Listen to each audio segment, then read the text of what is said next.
Hi guys, this is Sam. Welcome back to my channel. Finally, I have picked up my reading pace again after the New Year reading slump. Today, let's talk about all the fantasy books that I have completed in February. First of all, let's share some exciting news with you guys. I have set up my own Patreon. So if you want to support me or support what I'm doing, what you are watching, feel free to check out my Patreon. It is quite affordable. Even further up the tier, it is not really that much more, and I would say the price is like a cup of coffee or maybe pint of lager. At this stage, I am not making any money on YouTube. This channel Napoleonic-era is still too small to be eligible for monetization.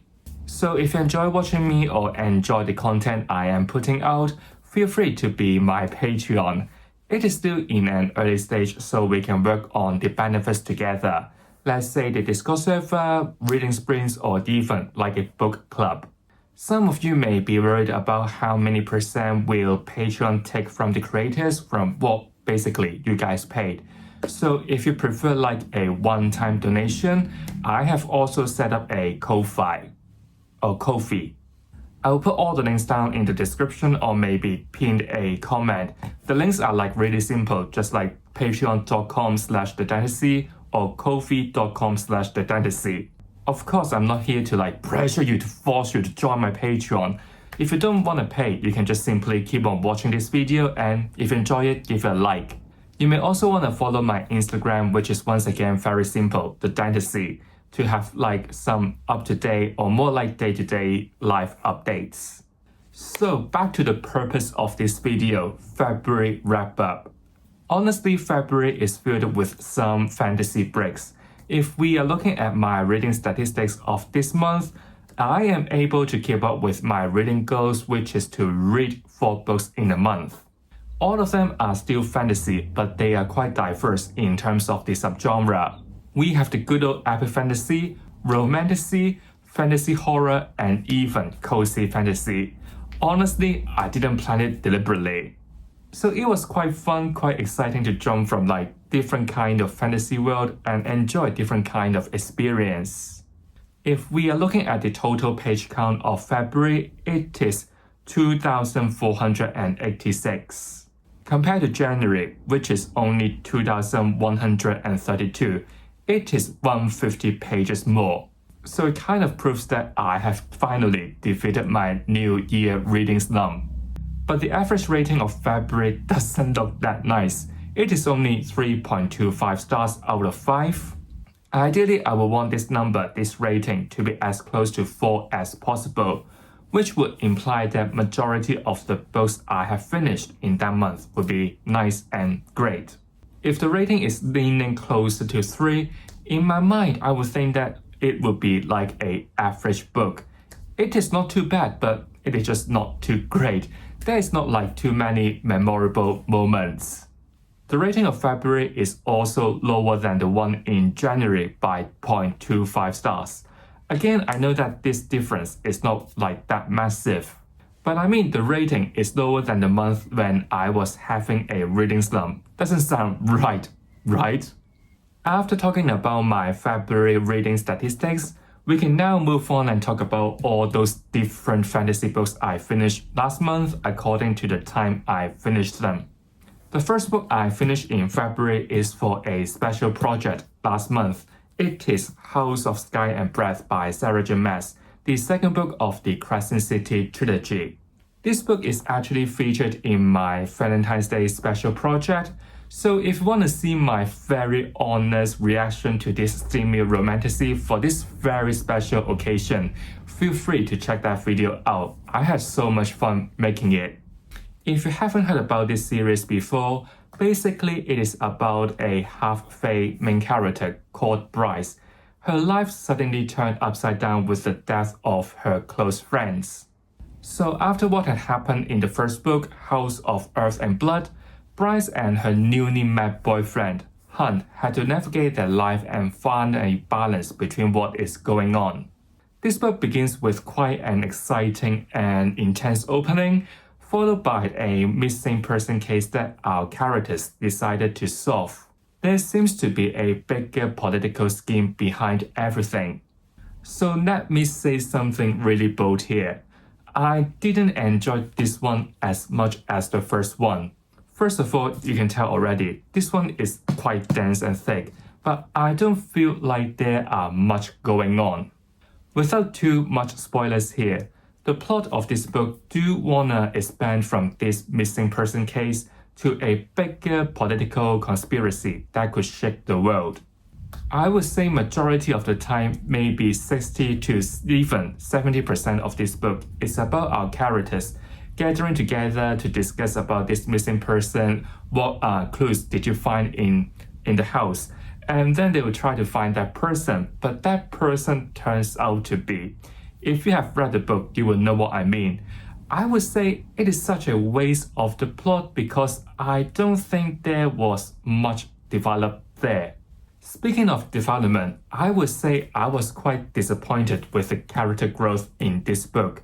I remember very well that the bride in the first book, from the beginning to the ending, you can see how much she has grown. But coming to House of Sky and Breath, I just feel like she is a bit of a one-tone badass. Same goes to her partner, Hunt, an archangel with a tragic history. Coming to the second book, in his eyes, he only got Bryce and want to have sex with her all the time. Also starting from this book, there are chapters about the side characters. Normally you would expect this gonna be like a great device to develop the subplot. But once again, unfortunately, they all fell short. And I mean, we got such an amazing cast of interesting characters with different background. I was so looking forward to see how Sarah J. Maas gonna develop all these side characters and what sort of chemistry they can bring to the book. The only pair I would say develop quite well is Bryce's brother, Ruin and Agent Day. Others feels to me they are like fading to the background, unfortunately. The ending comes with a shocking twist, which I guess if you have read the Akota series by Sarah J. Maas, you would be gagging, but I haven't. So I was like a bit lost by the ending and had to Google who that is. So here is a question for you guys who have already finished the Crescent City series. Do I really need to complete the Akota series before starting the final book, House of Flame and Shadow? I'm still thinking to finish the last book and take off another very popular Romantasy series for Valentine's Day next year as a special project. If the last book gonna have any connection with Akota, I think it would be better for me to finish the previous series first. I hate to be a headless chicken. Which also means that there's gonna be more books, and I mean a series added to my TBR. So I really need your advice here. Overall, if I'm being honest, I didn't enjoy this much as the first one because I think the last one was so solid. I gave this one 2 stars. Sorry, and it is possibly the worst book I have read so far in 2025. The next book I finished in February is back to my root, good old epic fantasy. I have To Green Angel Tower, Part 1 by Ted Williams, the third novel of Memory, Sorrow and Thorn series. I always struggle to explain what had happened in any sequels because I mean the world would definitely expanded quite a lot. This one also. In short, this series is about our main character, Simon, who was working in a castle but one day he discovered an evil plan, so he had to escape from this castle. On this journey, he will meet different kind of companions or mythical creatures, and they had to find out some ways to stop this dark force from rising. So what they have done so far in the series is like the title of the second book, Stone of Farewell, which is like a safe place for these characters to think about their next step. So in the third book, To Green Angel Tower, it is about Simon and Prince Joshua, a group of rebels stationed in the Stone of Farewell to think about their next step and how to eliminate their biggest threat, pirates and evil priest. There will be some epic moments, epic battles with like a trick in a trick, and some discovery from their chapters. I would say most of the things that had happened around them is for the world building, because I think the most important plot in this book is the journey of Mir. I find it so hard to say her name. Basically, she is a princess who wants to find help for her allies. She got lost on this journey, and what's left with her is the most unreliable partner, the one she despised the most, Cartridge, a con artist/monk who got lots of secrets. The journey of them was never easy and full of ups and downs, but at the same time it is kind of heartwarming to see the bonding develop between them. The chemistry or the dynamic between them is really interesting. I was a bit upset to see what Cartridge reveals to us because we finally got a chance to see the different side of him. Later, there will be different companions joining this journey. It was once again really dangerous for them to reach their goals, and I didn't expect I would like this subplot so much. It was quite intense and captivating. There will also be some shocking reveals later in the journey, but how this journey ends breaks my heart. But here, once again, it just shows you guys how much I love problematic characters. I did enjoy this one. It delivers plot development, epic battles, character growth, but sometimes I do struggle with the pacing. I find sometimes it could be quite slow, quite over-explanative, or maybe taking some time to get to the point. But if this one is split into two parts, this one is part 1, then I would also say it is a great setup for the grand finale. Still, I had a fun time with this one, so I would give this one 4 stars. The third book I have here is quite a different one because this subgenre has been slowly gaining popularity in this SFF community. I have Grave Empire by Richard Swan, the first book of a brand new fantasy series, Great Silence. It is so different from the rest because it is a fantasy horror. This one is a brand new fantasy trilogy but also set in the same world as the Empire of the Wolf by the same author.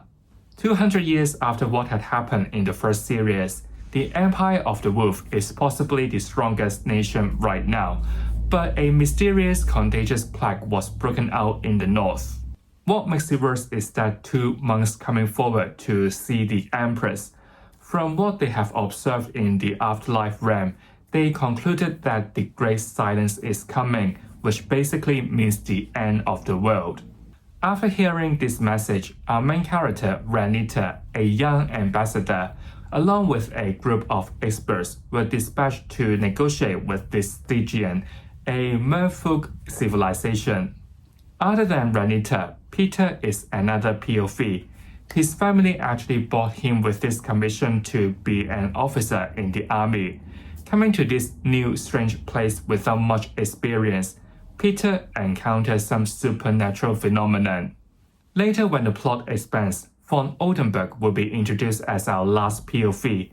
He is a Senate, but he got so many secrets hidden.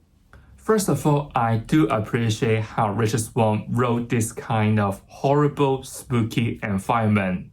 All of those horror elements are just written so well and will send you goosebumps definitely. Let's say some weird noise, weird screaming, hallucination, or even disassembled body parts. If you are into horror, you are into a feast. The other thing I did enjoy is the battle scenes. Peter was working in the army, so from his chapters, you could expect quite a lot of actions. With the use of flintlock muskets, you could already tell this story is inspired by the Napoleonic-era. So the battle scenes in this book could be quite strategic, talking about vantage point, how to maximize your advantage, or which part of the fortress you should take down first. So other than a great fantasy horror, this one is also a decent military fantasy too. But I didn't enjoy the pacing of this book. The first 40% I would say is quite heavy with descriptive world building, which I guess the author assumes you have already completed the first trilogy before jumping into this one. So when it comes to geography, it would be quite fast and descriptive. If you are not a very imaginative reader, you will struggle like me. Within this 40%, there were also quite a lot of supernatural experiences. So when I was reading it, I was great, there are so many build-up, There are so many questions about what is going on. Yes, it will definitely send you goosebumps to make you feel uncomfortable, but in a good way. But I just find it a bit repetitive to have our characters sharing some similar kinds of horror experience. With all these questions we have about why they are encountering these kind of things, we need to wait till much later to get our answers, which I would say is quite a long wait. Another thing I didn't like is about the characters. Out of the three main characters, the one I feel the most is von Oldenburg, who is such a problematic man. The one without any boundaries just to prove himself to be right, but remember, he is never meant to be the hero in the story. The others like Renita or Peter, I would say they are there, but I just find it hard to root for them or care about them. Like I said in my review of this book, which I did not too long ago, reading this book is like experiencing this kind of horror elements with our characters rather than get to know them. All in all, I think this is a surprise book to me because I didn't expect the horror element could be this strong. I kind of like the plot, but I just find it hard to root for the characters and struggle with the pacing. I ended up giving it 3 stars, but still I would want to know what's gonna happen in the sequels. The last book I finished in April is a subgenre that I barely touch, cozy fantasy. I have The Teller of Small Fortunes by Julie Leong. I honestly didn't expect I would love a cozy fantasy. In short, this book is about Tao, a small fortune teller, travel from village to village and offer insights about people's daily life. On the road, she will meet 2 companions, a reformed thief and an ex-mercenary. Along with other friends they have along the way, they will try to search for the missing daughter for this mercenary. It is a heartwarming story about love, about friends, about families, as well as for Tao to confront her fear for not telling great fortune. I guess part of the reason why I enjoy reading this one is because I have read a lot of dense epic fantasy in February. This one you can tell is not really that long and the stake is not too high in the story, which is like a refreshing breath from all those dense books, and it is like a meditation to me. This story doesn't have any super exciting, super bloody, super breathtaking epic battles. This story doesn't have any shocking reveals, but it is filled with a lot of lovely moments which let our characters to shine. All the characters will got their moment to showcase their talents or maybe what they have learned on this journey. Or maybe how we got to learn about Tao's family, or Tao has to overcome her fear. To me, this book filled with quite a lot of little life lessons on this journey. So maybe if you're currently not feeling great or maybe you are facing some setbacks, you may be able to take 1 or 2 things from this book. There are also some issues that the author want to address, like immigration, how the immigrants gonna be perceived in a new and familiar place, or how much they gonna miss their family. This book I would say is just right to me. All the elements are balanced so well with this journey of Tao and her companions. This one I would give it maybe a high 4. I am actually thinking about to give it like a 5 someday in the future. I need to sleep on it for some time, but I think it is such a great book. This also makes me want to check out other cozy fantasy because this changes how I see about this subgenre. The other cozy fantasy I may check out in the future could be Legends and Latte. I mean, that was another very popular cozy fantasy not too long ago. So these are all the fantasy books I finished in February. I am actually quite proud of myself here because I finally picked up my reading pace again and I discovered some hidden gem. And I mean, this is like high 4 stars, 4 star, 2 star, Grave Empire 3 star. The rating is also quite diverse. You can also share your February wrap-up down in the comment below.